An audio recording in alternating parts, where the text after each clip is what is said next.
మనుషులు ఒకవేళ నీవు సత్యంగా ఉంటే నీ మీద బురద జల్లేదానికి ప్రయత్నం చేస్తున్నారేమో, ఖచ్చితంగా బురద జల్లుతారు. యోసేపు చాలా పరిశుద్ధుడు, యథార్థవంతుడు, సత్యవంతుడు.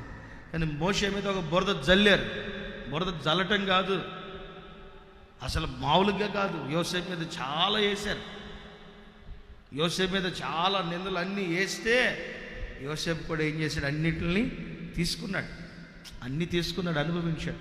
కానీ ఒక రోజు వచ్చింది, ఏ ఊర్లో, ఏ దేశంలో, ఏ ప్రాంతంలో, ఏ ఇంట్లో అయితే యోసేపు మీద బురద జల్లబడిందో, ఎక్కడైతే అవమానపరిచారో, సరే నేను ఇంత సత్యంగా ఉంటే నన్ను ఇన్ని మాటలు అన్నారు కదని చెప్పేసి తొందరపడి మెంటల పనులు, పిచ్చి పనులు యోసేపు చేయాల.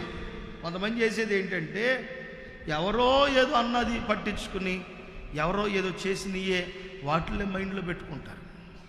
నేను ఎంత భక్తిగా ఉంటే, ఇంత యథార్థంగా ఉంటే, ఎంత నీతిగా ఉంటే నాకు ఎన్ని వస్తే ఇక నేను ఇంకా భక్తి చేయడం వ్యర్థం అని చెప్పి కొంతమంది భక్తిహీనులుగా మారిపోయేవాళ్ళు కూడా లేకపోలేదు లోకంలో.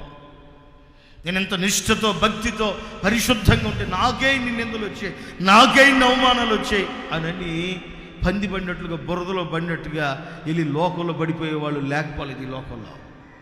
నేనంటా, నీవు నేను మనమందరం చేయవలసిన పని తెలుసా? నష్టం వచ్చిందనో, కష్టం వచ్చిందనో నీ సత్యాన్ని చంపే మాకు